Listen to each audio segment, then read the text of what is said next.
Welcome to Mystery Chronicles, where we dive deep into some of the most intriguing and mysterious stories from around the world. Please like, comment, and subscribe.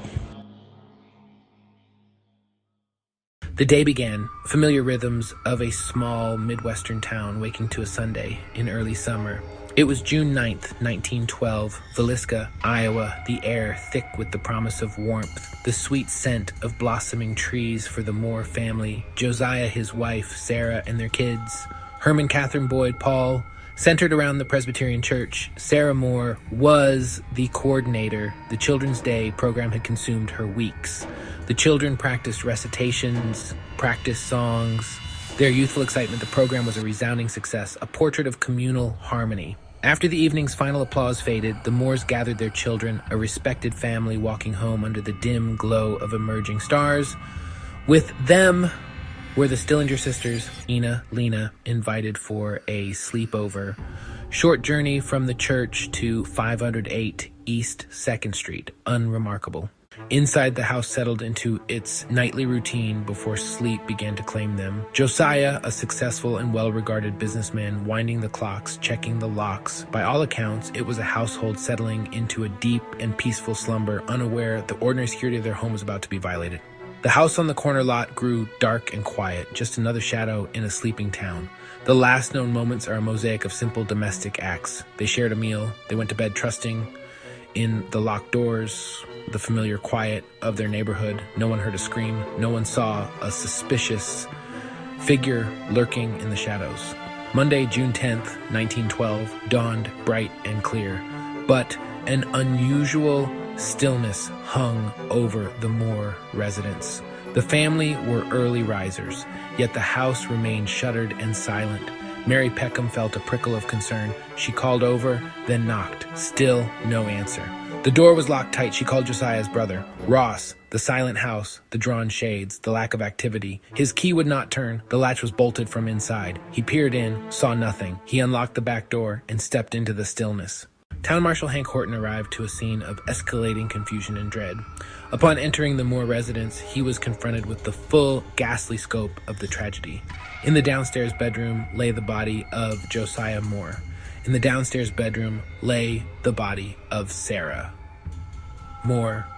Upstairs, the horror was compounded. In one room, he found Herman Moore, Catherine Moore, Boyd Moore, Paul Moore. In the guest room across the hall, Ina Stillinger, Lena Stillinger. All 8 had been bludgeoned to death with an axe as they slept. The sheer brutality was incomprehensible. Villisca had never known violence like this. The weapon, Josiah Moore's own axe, was found covered in blood but wiped partially clean. The face of every victim had been covered with clothing or bed linen. The mirrors had been draped. A 2-pound slab of uncooked bacon was found near the axe. A small keychain lay on the floor. The news spread through Villisca like wildfire. By modern standards, the scene was immediately and irrevocably compromised. People touched walls, peered into rooms. Souvenir hunters were rumored to have taken small items. This initial chaos severely hampered the investigation. The details suggested chilling familiarity. The house navigated in darkness, the family's weapon used, doors locked behind him. This was a monster who had walked among them, every neighbor a potential suspect.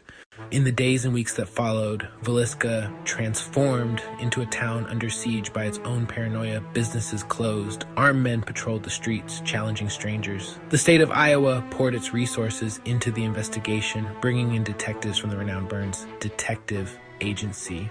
Yet, the lack of physical evidence and a compromised scene left little to go on. The search devolved into suspects and sensational theories. The first prominent suspect was Frank F. Jones. Former employer and a rival. Rumor said he hired William Blackie Mansfield, but Mansfield had a solid alibi. Another suspect, Reverend George Kelly, odd behavior, a troubled history. He confessed, then recanted. Indicted and tried twice for Lena Stillinger, and both trials ended in acquittal. Other names emerged, yet each lead dissolved under scrutiny. The town fractured, the wound deepened and endured. As the years turned into decades, the Villisca Axe Murders shifted from raw tragedy into American folklore. The investigation went cold. The story did not. The house at 508 East 2nd Street, a silent witness, stood as a grim monument. It passed through owners. Was restored to its 1912 appearance, then opened for tours. Even overnight stays, new theories arose, and evidence was re-examined with modern tools to no avail. The trail is far too cold. What remains is a cautionary tale.